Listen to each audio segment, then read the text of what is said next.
Welcome to Wayward Writers. I'm senior literary agent and author Heather Cashman. I'm author and writing coach Stephanie Bearce. And I'm author and writing coach Nicki Jacobsmeyer. Our mission is to nurture and enrich established writers throughout their publishing journeys. We welcome all genres, age groups, and publishing paths through video podcasts, online webinars, in-person retreats, and more. We're here to help you conquer your path. Welcome, everybody. We're excited today to have with us Danielle Render Termeaud. And the reason I am really grateful to be connected with Danielle is because in the years that I have been a writer, I've realized that my mental health is very closely tied to my writing in a couple of ways. One of which is that if I don't write, I am not my best self and don't feel whole. And the second is that if I write and receive rejection or criticism that isn't constructive, I'm also not my best self. So, we all feel that. We get that. Yes, I'm very grateful for Danielle coming today because hopefully we can all find a way to navigate this struggle. So, Nicki, can you tell us more about Danielle? Yes, I'd be honored. Thank So you. Danielle is an agented kidlit author, trauma therapist, published academic author, expert blog author for Psychology Today, experienced professor, and international presenter speaker. Danielle is also the host of You, Me, and the Writing Journey podcast, the hashtag You Deserve PLT pitch event, and the Take Your Kid to Publishing Day children's publishing event. What a resume. Welcome, Danielle. We are so grateful to have you here and to share just all of your things. So welcome. Thank you so much. I am truly so excited to be here. So, Danielle, what inspired you to bring your therapy and writing work together into a framework like the 6 Ps? Okay, so easy answer is because I have a heart for both the writing industry and helping others. Real talk answer is when I started querying a year ago, I had no idea what I was getting myself into. I mean, honestly, like I've published in academia, so I knew that the publishing journey was difficult, but I'd never been in the traditional publishing world. So I honestly knew very little about the industry at the time, like a lot of us when we write something and get excited and want to get it published. And also, me being a OCD neurotype and a go-getter, I dove right in. And I dove in really intensely, and it was beautiful and also really painful. And as I was in that journey, I started struggling with anxiety and this urgency and the hustle culture and the feeling like I had to prove myself and to make myself known to get any interest by agents at the time. I had this realization where I was like, here I am, a human and a therapist who has been in therapy and getting higher education training and a PhD in counseling and emotions and mental health for over 15 years. And I'm struggling. So, how are we all doing? How are my peers who have not had the privileges I've had surrounding mental health doing? And I just went, okay. I was thinking about this earlier and I thought, I don't know how I could be authentically myself in this industry if I didn't bring both of those parts of me in, the heart to help myself and others and the writing. So here I am. That rings true with me. Yeah, me too. Everything you just said, golly. Yeah, I have a counseling degree too, and so I kind of not like yours, but I understand. It's like I've had therapy, I've had all of this, and you still really struggle in this industry. And I'm so grateful that you're bringing your framework for the rest of us so that we have something that we can work with too. Why do you think that emotional wellness is so rarely a part of the conversation when it's such a hard part of this industry? So I feel like my theories are so underdeveloped in this, but where I am right now, because I've been wondering the same thing, right? I don't know a single creator, editor, or agent who hasn't in some shape or form struggled with some piece of it, right? I was thinking about it, and if Publishing is this interesting industry where it meets at the intersection of business and the arts. And neither of those industries have ever prioritized mental health. In No. fact, if you think about whether it's acting or singing or business, the focus is always on production, on the success, on the money, on like finding your way to be successful in a competitive world. So I think the priorities have not been prioritizing mental health. Like Stephanie, I love that you also have a degree in therapy. Like those of us who have degrees in therapy, we're nerds for how can we help people like be their best selves. That's what our field talks about all the time. That's the priority. That's not the priority in the arts or the business landscapes. Yeah, it's the I dollar, totally agree. It unfortunately. is, and it seems so hard to recognize that when it's the arts. I business because that's where but I think that was the shock that for me that the almighty dollar plays that hard in the arts too. Yeah. That's yeah, I Well, agree. and I think that's why too, isn't it? We talk here on Wayward Writers a lot about defining success, right? And what is success? And you have to celebrate the small successes because otherwise you'll never feel successful. Yeah, Yeah. I have friends who've published half a dozen or more books, and they're still in this space where the no's are still painful. Sure. The anxiety is still hard sometimes. It really is an industry where these are industries where it's always about what can I do next? And that does not promote mental health and well being for any of us if we're Right. always future focused trying to get somewhere else and we're missing out on the now. It's really not good for our nervous systems. And it's fascinating because most of us, when we create, we will show our own mental health in ways, right? Through our Yeah. characters or through our paintings or whatever. And that's so vulnerable. What we're creating is vulnerable. And it's almost like we're like, we can't be vulnerable anymore. Like we've screamed help in a way through our art. And how often do we pause and be like, oh my goodness, yes, that was a New York Times bestseller. But can we talk for a minute about the creator? Are they coming from a place of like personal experience? A lot of times I'll read things and I'll think, oh my goodness, is this really nonfiction in so many Mm, ways? And but again, it's back to how many sales? Is there a sequel? Is there a movie right? Who gets a plush toy? Yeah. Like what's happening? And like the whole time the creator might not be able to be like, hey, that's me. I need some help. I'm glad we're all celebrating this, but I need help. mm. Interesting. I know that's like really dark. No, Sorry. Can you tell where I am in life right now, Danielle? No, I'm kidding. no, But no, no. I'm sitting here, Nikki, and I'm going, wow, how many of us miss those cries for help when people are saying like I'm letting you see these parts of me and not maybe not Yep. even cries for help, just cries to be known, yes, Mhm. or like, does someone else experience this? Like, can you identify yourself? Like, there's going to be on the other Yeah. way. Like, I always think of Vincent van Gogh, and like his Starry Night is my favorite. And it's my favorite because he painted it from the window of the asylum. While he Mm, was at his worst, he created something so amazing. yeah. And yeah, so I'm glad you're here, like we've all said. And I will say, our community, like, one of the things we do talk about is like, yeah, we talk about craft, but like we talk about mental health and we talk about, and that's one of our passions here because it is a whole, it's a way of life that we're doing, not just Well, and we're trying to make it a sustainable way of life. Mm-hmm. And correct. I don't think you Yes. can do that without this piece. Mm-hmm. For sure. So let's dive into the 6 Ps. So I'm going to just read the first P, which is Mhm. perspective. And there's 2 parts to this one. Part 1 is okay, sorry. I'm outside. My allergies are going crazy. Part 1 is getting an understanding of the industry and how it works is vital. Awareness is the first step toward well being in many areas of life. And part 2 is find ways to frame passes in a way that are helpful for us.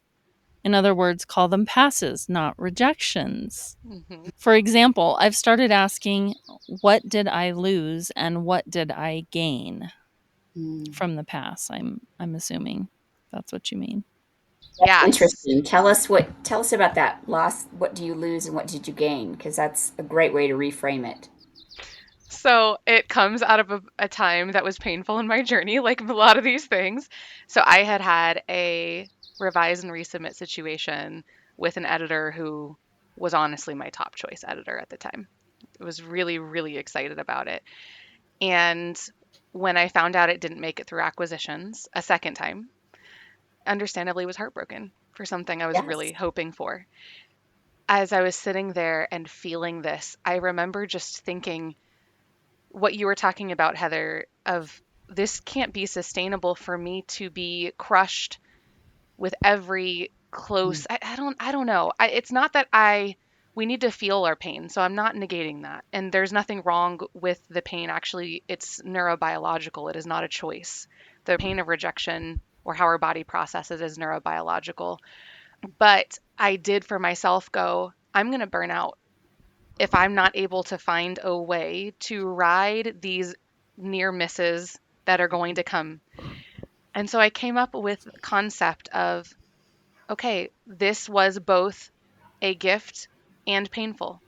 So what did I gain from this process for myself as a person, for my story? And yeah, what do I need to grieve? What did I lose that I need to make space for? And so that perspective, honestly, was kind of like a boogie board to help me get through that wave. And I still think on it when there's hard moments in this process, which is, yeah, what did I gain from this process, even if it was hard? And what do I need to grieve? Because both are valid and important. And that perspective has been really grounding for me. I like that. Yeah. That is really helpful. Can I love we it. can you explain a little on that first part, the getting an understanding of the industry, like in relationship to the foundation of our well-being? Yes. So when we're talking about perspective and well being and awareness, I really truly mean what I said in that model, which is awareness is the first step towards well being in many areas of life. As a therapist, one of the things I do with my clients frequently is provide them with psychoeducation around trauma or anxiety or neurobiologically what is happening or whatever it is that we're doing. The truth is, awareness is the foundation that we need to be able to then cope with something. I mean, we can cope without it, but it is far easier if we know what's going on and what's happening. Hmm. This industry is so full, as you all know even better than me, of silence, of passes, of unknowns, of getting ghosted. I mean, there's so many factors that we can't control. And like I shared a year ago when I got into querying, I had no idea. And now that I Hmm. do know, it makes that process a lot easier to cope with because I can put things into perspective versus thinking it's about me or my work, Hmm. but being able to understand what could be happening, that the passes are often not personal. A lot of times they might not even have anything to do with our writing or our work at all. Even just having that type of perspective can really couch the pain of the passes as they come. So when we get that understanding of the industry, it gives us something to stand on. It helps. It's like a map of a maze. It gives us a map of a maze to walk through this industry, and we need that. Absolutely. Well, and I think one thing that I really feel is that, and I think this because I work with so many talented artists and authors, and I see them face these rejections all the time, and or passes, as I should be saying. And I see their talent. I work with their talent. I help them elevate their manuscripts, and I believe in them with all my heart. And then I see loads of editors pass on them, and I see them trickle down, and finally we're like have no one left to send it to, and we have to have that conversation. And it's really difficult because it's not about the quality of their manuscript. It's often about, well, it's a hard middle grade market right now, or I mean, there are just so many reasons. And there's so many people who it has to get by. And so, Anyway, Stephanie and Nicki, what do you think about, one of the things she mentioned was silence from agents or editors, which I'm the one that's being silent, so I don't really want to comment. My agent is not usually silent, so I'm very grateful for that. But I do know from other friends, well, silence from an agent is kind of a warning sign, but or And I meant more with if querying, they're by the actually way. you are in Hmm. querying. Hmm. I think that silence is even harder to take sometimes than the passes for people because they feel like they're shouting into a void. At least when people I know get a pass, it's like it's almost a relief that at least somebody looked at it, somebody recognize them. And I think that's one of the most difficult things right now for people in this industry is the feeling that you don't even rate a no thank you, Mm. that you're so invaluable that it's just, oh, if we don't want you, you won't hear from us. And it feels very dehumanizing sometimes when that happens to people. And I think that is what a lot of my friends struggle with right now is not even the passes, but the void of no answer whatsoever. What do you think, Nikki? I would agree.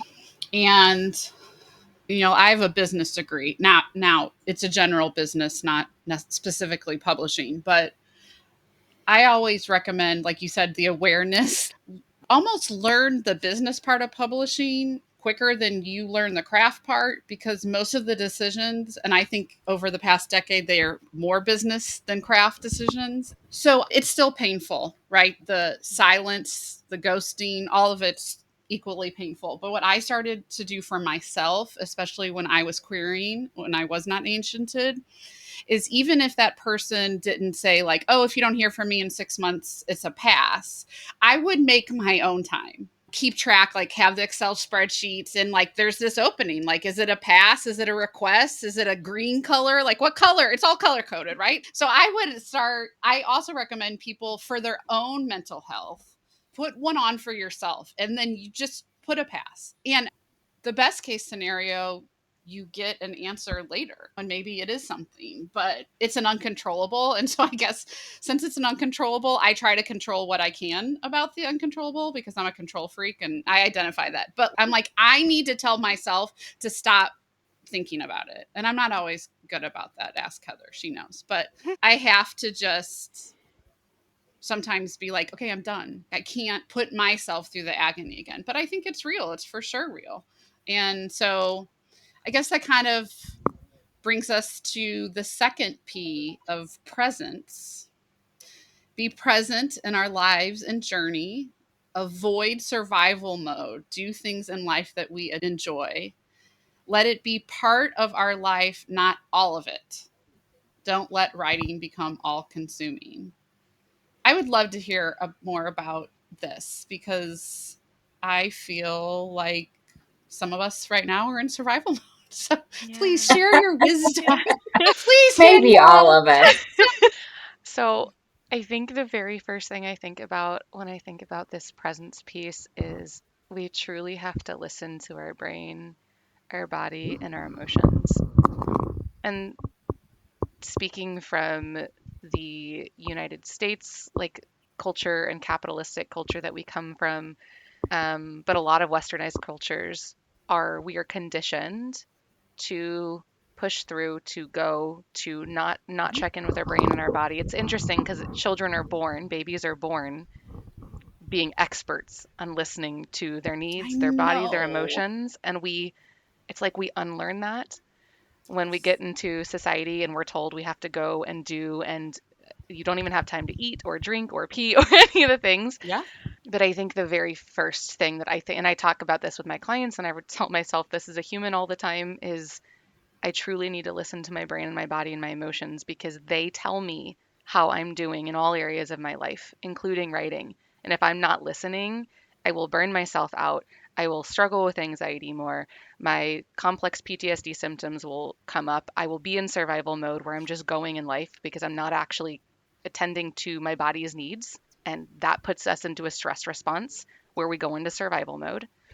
So really making sure that we are actually actively checking in with ourselves and see how we're doing. And I think survival mode is often pathologized and seen as something negative, but in reality, it's just our body telling us that we're feeling overwhelmed in some way, shape, or form. And in this industry, unfortunately, almost all of us are overwhelmed in some shape or form, which is why we're having these conversations, whether that's because of the workload or because of the emotional load.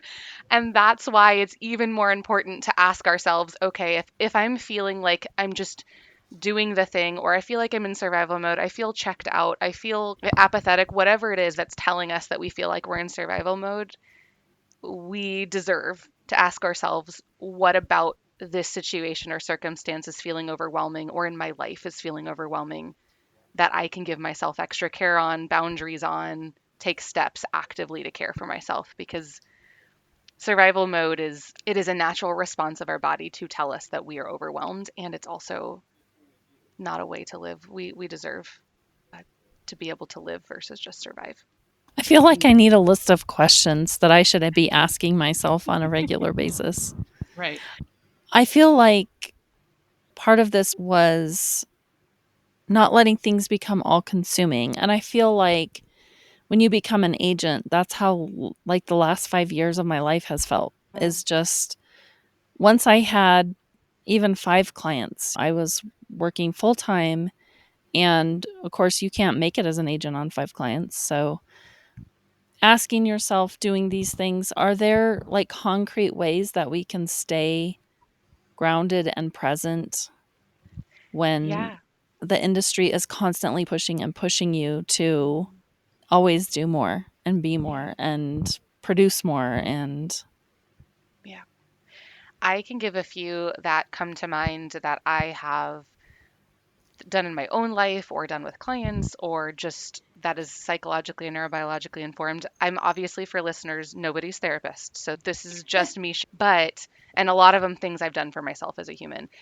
I think one really, really easy one that we can all do: set an alarm for the same time every day that we know we're not going to be in meetings or whatever. Take 30 seconds and just scan our body. Notice the sensations. Am I hungry? Am I tired? Does my back hurt from sitting in this position and I didn't notice until right now? Am I feeling sad emotionally? Do I need to go to the bathroom? I mean, truly, like checking in, what are the thoughts coming in? 30 seconds can help us help our body regain that muscle that it has intuitively that we've just shut off and ignored, of telling us and us being able to listen to what it's saying. And then obviously over time, that one time a day is going to become, we're going to get more and more practice, and our brain is going to be able to more naturally notice what's happening in our brain and our body. That's one that comes to mind. Another one is, I think about kind of like us as humans, whether we are humans who are neurodiverse, or humans who are struggling with different mental health challenges, or humans who are navigating work, life, family balance, whatever it is, we have a battery.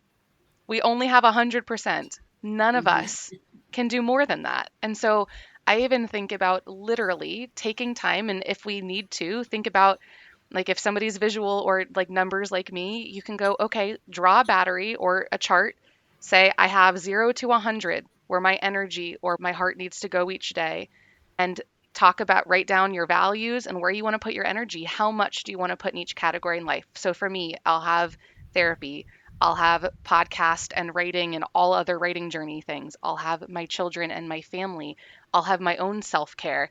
And for example, that might look what my battery is. And I can sit there and mark out, what are my goals for my energy Mhm. levels for the weeks. Or you can do it weekly for the time being, so that I can try to set boundaries for myself. Especially, like I said, being an OCD neurotype, urgency is a big piece of OCD. We're really, really good at doing the things and doing it hard. But that also means other areas of my life can be left in the background if I'm not careful. So, literally considering our values and trying to give ourselves concrete understanding about where we want to put our energy, and give ourselves permission for writing to not be the entire battery. If we love it, even if it's our passion or our career, we deserve other places in the battery as well. Love that. Mm, And that brings me me too. to that question. How do you not have it be all of your life? Writing can't be all of your life. It needs to be a part of it. How do we balance that? Or how much percentages, like, how do you know, Yeah. like, okay, I should give 90% of my battery to my clients and And 10% does to it myself? and does it Or move? how Is it, does I mean, I assume it does. That's Yes. not, Based I on don't different. think that's correct, Heather. I mean, as one of your clients, you should not be giving me 90% and only yourself 10%, because what's going to end up happening is that your percent is going to go completely out for all your clients because you won't like us anymore. Because we will be giving you, I mean, I am not And a then we'll be counselor. looking for a new agent because she'll quit. So this is not a good Yes, idea. please well, don't and do All right. that. Don't do turnover is so high in publishing, like, I Yes. think For that's sure. Yes. this is obviously why, like, This this is is one why of the we need reasons. these Yeah. solutions. We literally just, with Naomi Kirsten, I just recorded an episode with you, me, and the writing journey on editor mental health and well-being because we don't talk about Yeah. these for the entire industry. Yeah, I think one of the things that I'm thinking about, and Stephanie, million percent yes. Like obviously we're humans who are complex and we flux and change. So for example, one week where I might have deadlines, like for the R&R, for example, that was a week Hmm. where I probably gave a much, not probably, I gave a much higher percentage because there were specific deadlines, there were specific exciting things happening. Where there's other times, like recently, I've been dealing with illness with family members, where those weeks I literally listened to my body and went, no, this just is not a week. Do this, or 5 or 10. Again, we're all in different roles, and I also carry many other hats in my life. So, Heather, I know that's not feasible for you to only give like 1%, a week, unless you're on vacation, and then you should be giving 0%. But yes, we flux and we change. And I think one of the ways at least I'm figuring it out for myself, is by listening to my body. If Hmm. my body is telling me, I don't want to write today, that's a sign that my body is telling me that it's either getting burned out or maybe I don't have the energy for that. And so listening to our bodies. Yeah, Nikki. I have a question. Nikki. Devil's I feel like we're in class. You do not have to devil's raise your hand and interrupt me. Nikki. nature. Okay, totally agree with you. Devil's advocate. Sometimes I don't want to write, and I can be like, I just shouldn't write because my mental health. But really, if I'm really being honest with myself, I'm scared. Hmm. I'm lazy. I want to go play and not put my butt in my seat. So, how do we find that balance of our self talk where, it's like, well, it's been 90 days and every day I just can't give anything to writing? How do we know if we're using it as an excuse Hmm. versus a really authentic place that we need to pause on? I use this analogy a lot with clients of like you've got the branches and the leaves and you've got the tree. So when we're thinking about writer's block or not wanting to write, we're thinking about the leaves. We're thinking about what's happening. Like we're thinking about I don't like using this term, but symptoms, right? We're thinking about what's happening in our body. The important question is what's the roots? What's the why? Is it because Okay. we're exhausted and we just need a break and we've been burning ourselves out? Or is it because we're afraid and we're anxious because we're feeling like we're an Mm-hmm. imposter and we're not good enough? And we deserve to show ourselves that we can do this in a situation that's non-threatening or whatever it is. The why is what's really important there. And the more we listen to ourselves, our bodies, our emotions, our thoughts, the more that why will become a more natural thing for us to pay attention to. Because the body is going to do what the body is going to do. If something feels threatening to it, Mm-hmm. it's going to just tell us we shouldn't do it, whether that's, like I said, exhaustion or something else linked to trauma triggers or anxiety or whatever it is. But we need to ask ourselves, what's the why there? And that's when we'll know, okay, how do we respond to this? Do I just need to dive in and do something that I love and that'll bring this part of me back to life? Or do I need to take a few days because I'm grieving a painful past that happened recently or whatever it is? That makes But sense. I'm curious to hear all of your thoughts. That is my experience, my perspective from where I sit in the world. This concludes part 1 of the 6 P's of the writing journey. Please join us on next week's episode to hear the rest. Thank you for joining us on this episode of Wayward Writers. Let's connect. Find us at waywardwriters.com, X, Instagram, YouTube, and Facebook. See you next time. Conquer your path.